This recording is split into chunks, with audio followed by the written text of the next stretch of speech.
नमस्कार फ्रेंड्स, ओंकार ओडिया चैनल रे आपण मानक स्वागत। फ्रेंड्स, आज एक क्षुद्र वीडियो रे एभली एक शक्तिशाली मोहिनी प्रयोग को शेयर करने पे जाउची, जहा माध्यम कि आपण जे कोनसी नर बा नारी को निजर वश्यता स्वीकार करेकरी तांको माध्यम रे आपण जहा मध्य अभिष्ट साधन करने पे चाहूचंती ता आपण हासिल करि परिबे। एक साधारण फूल जहा कि सर्वस्थान रे देखा जाए तारी ऊपर ही आपण एई सहज मोहिनी प्रयोग करी ए मिराकल घटई पारिबे। यार शक्ति एभली भाबरे व्यापक।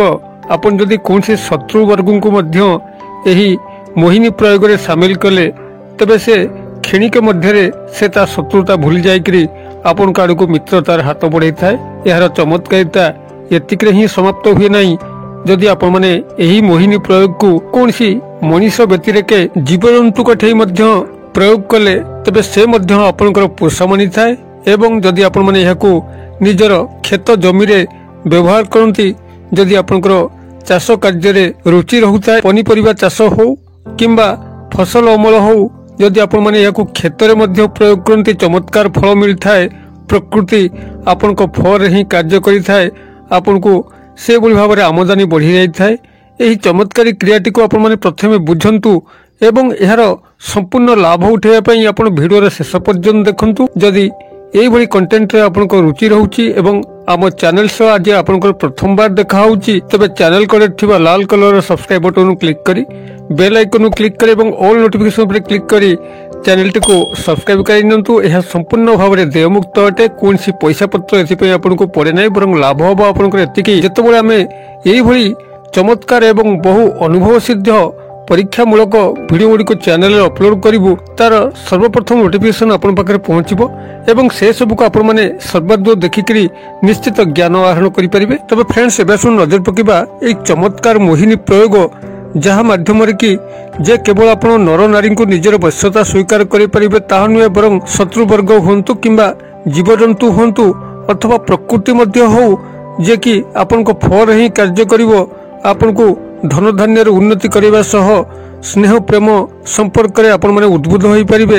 यही शक्तिशाली मोहिनी प्रयोग को आपण माने किभली सरलतार सहित संपादन करिवे एबे आसंतु गभीर ध्यान सहकारे सुनि नेबे, जद्वारा कि यही मोहिनी प्रयोगर संपूर्ण फायदा आपन को मिली परिबो। आपण माने को यही प्रयोगटी करिया पई जाटा मु शेयर करथले को अत्यंत साधारण फूल गछ ताही आपन को आवश्यक पड़िबो।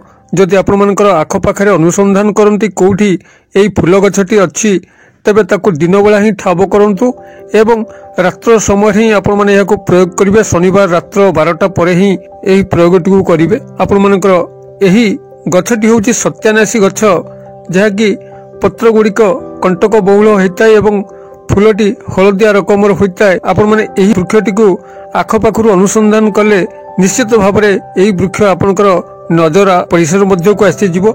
एते विरल गछ मध्य नुहे, सर्वस्थान रे एही सत्यानाशी गछटी मिले। आपण माने याको प्रथमे ठाब कर नियंतु एवं जेकोनसी शनिवार दिन ही आपण माने याको प्रयोग करिवे। तबे प्रयोग करिया पूर्व कोन करिवे ना आपण दुई प्रजातिर सोरिष को प्रथमे संग्रह करिवे, हलदिया सोरिष एवं कला सोरिष, जहा कि आपनकर बाटण हिसाब रे तरकारी व्यवहार हुए। एई कला सोरिष एवं हलदिया सोरिष आपण माने पाखे थिबा तेजरात दुकान रो संग्रह करि परिबे। पूजा सामग्री दुकान रो मध्य मिलिबो किंबा पुटुली बनिया जो माने एबडी पंसारी दुकान खोलिथांती सेमन पाखरु आपण एई हलदिया सोरिष एवं कला सोरिष को अल्प मात्रा रे संग्रह करिवे। प्रथमे एई दुई प्रजातिर सोरिष को संग्रह करंतु एवं किछि धूपकाठी जल नेइकिरी आपण शनिवार दिन रात्र 12टा परे एही वृक्ष मूल को जिबे। तेबे जे परिधान आपण माने धारण करिवे ताहा आपनकर सिलाई न होइतिबा दरकार, अर्थात आपनकर धोती हो चादर हो एही भली जोटी के आपण कोनसी भांग पड़िकरी सिलाई न होइतिबो एही भली वस्त्र को परिधान करथिबे। तेबे ता हलदिया रंगर होइतिबो। एही भली हलदिया रंगर वस्त्र जहा कि सिलाई होई नथिबो, कोनसी जगह गंठी पड़ नथिबो, एही भली भाव में आपण याको परिधान करी शुद्ध पुत होइकरी 1 लोटा जल एवं धूप एवं संगे किछि नैवेद्य ए सबु नेइकरी आपण रात्र 12टा परे शनिवार दिन एही सत्यानाशी गछ मूल को जिबे। गछ पाखरे पहुंचिकरी ता मूल रे जलार्पण करिवे, धूप दीप नैवेद्य प्रदर्शन करिवे एवं ए जो दुई प्रजातिर सोरिष नैचन ताको मिसेइकरी तारी उपरकू से फूल उपरकू आपण आस्ते आस्ते फिंगिबे। आपन को 11 बार এই দুই ପ୍ରଜାତିର जो मिश्रित सोरिष ଏହାକୁ ଫିଙ୍ଗିବାକୁ ପଡ଼ିବ ଏବଂ ପ୍ରତ୍ୟେକ ଥର ଫିଙ୍ଗିବାରେ ଆପଣ ଏହି କ୍ଷୁଦ୍ର ମୋହିନୀ ମନ୍ତ୍ରକୁ ଆପଣ ସେଇଠି ଉଚ୍ଚାରିତ କରିବେ। ମନ୍ତ୍ରଟି ଆପଣଙ୍କର ସ୍ୱୟଂ ସିଦ୍ଧ, ଏହାକୁ ସିଦ୍ଧି କରିବାର ଆବଶ୍ୟକ ନାହିଁ, କେବଳ 11 ବାର ଏହି ମତେ ହିଁ ଉଚ୍ଚାରଣ କରିବାର ଅଛି। ମନ୍ତ୍ରଟି ଆପଣଙ୍କର ଏଇଭଳି, ତୋନା ତାଇ ଯାହା ଲଗାଇ ତୁ ଦେଖ। ମୁଁ ଆଉଥରେ କହିଦଉଛି, ତୋନା ତାଇ ଯାହା ଲଗାଇ ତୁ ଦେଖ। ଅତ୍ୟନ୍ତ ସରଳ ମନ୍ତ୍ର, ମାତ୍ର ବହୁ ଶକ୍ତିଶାଳୀ। ଆପଣ 11 ବାର ଏହି ଦୁଇ ମିଶ୍ରିତ ସୋରିଷକୁ ସେହି ସତ୍ୟାନାଶୀର ଫୁଲ ଉପରେ ନିକ୍ଷେପ କରିବେ ଏବଂ ପ୍ରତ୍ୟେକ ଥର ନିକ୍ଷେପ ସମୟରେ ଆପଣ ଏହି କ୍ଷୁଦ୍ର ସ୍ୱୟଂସିଦ୍ଧ ମନ୍ତ୍ରଟିକୁ ମାନସିକ ଭାବରେ ଉଚ୍ଚାରିତ କରିବେ। ଏଇଭଳି ଭାବରେ ଆପଣ 11 ବାର ସେଇଠି ସୋରିଷ ଏବଂ ଏହି ମନ୍ତ୍ର ପ୍ରୟୋଗ କରିସାରିଲା ପରେ ଆପଣ ତାର ଫୁଲଟିକୁ ଡେମ୍ଫ ତଳୁ ହାଲକା ଭାବରେ ଛିଣ୍ଡେଇବେ, ଯେଭଳିକି କୌଣସି ପାଖୁଡା ସେଥିରୁ ଆପଣଙ୍କର ତଳେ ନ ପଡେ। ଏଇଭଳି ଭାବରେ ଫୁଲଟିକୁ ସେଠୁ ଛିଣ୍ଡେଇ ସାରିଲା ପରେ ଗୋଟିଏ ହଳଦିଆ କପଡା ମଧ୍ୟ ସାଙ୍ଗେ ନେଇଥିବେ, ଯାହାକି ସମ୍ପୂର୍ଣ୍ଣ ଭାବରେ ନୂତନ ହୋଇଥିବ। ହଳଦିଆ ରୁମାଲ ହେଲେ ଚଳିବ। ଆପଣ ଏଇଭଳି ହଳଦିଆ କପଡା ଉପରେ ସେହି ଫୁଲଟିକୁ ରଖିବେ ଏବଂ ସେହି ସତ୍ୟାନାଶୀ ଗଛ ତଳେ ଯାହା ଆପଣଙ୍କର ସୋରିଷ ପଡ଼ିଲା ଏହି କ୍ରିୟା ବେଳେ ସେହି ସୋରିଷରୁ ଆପଣମାନେ କଳା ହଳଦିଆ ମିଶାଇକରି 11 ଗୋଟି ସଂଗ୍ରହ କରିବେ ଏବଂ 11 ଗୋଟି ସଂଗ୍ରହ କରିସାରିଲା ପରେ ତାକୁ ଗୋଟି ଗୋଟି କରି ସେହି ହଳଦିଆ କପଡା ଉପରେ ଯୋଉଠିକି ଆପଣଙ୍କର ସତ୍ୟାନାଶୀ ଫୁଲଟି ଛିଣ୍ଡେଇକି ରଖିଛନ୍ତି ତାରି ଉପରକୁ ଗୋଟି ଗୋଟି କରି ସେ 11 ଗୋଟି ସୋରିଷ ଫିଙ୍ଗିବେ ଏବଂ ପ୍ରତ୍ୟେକ ଥର ଫିଙ୍ଗିବା ସମୟରେ ସେହି ମନ୍ତ୍ରଟିକୁ 11 ବାର ମଧ୍ୟ ଉଚ୍ଚାରିତ କରିବେ। ଏଇଭଳି ଭାବରେ ଆପଣ 11 ଗୋଟି ସୋରିଷକୁ ସେହି କପଡା ଉପରେ ଯାହାକି ସତ୍ୟାନାଶୀ ଫୁଲ ରହିଛି ଏବଂ 11 ବାର ଅଭିମନ୍ତ୍ରିତ କଲେ ପୁନରାୟ ଏହି ମନ୍ତ୍ରରେ ଆପଣ ତାକୁ ଗୋଟେ ଗଣ୍ଠି ପକେଇଦେବେ।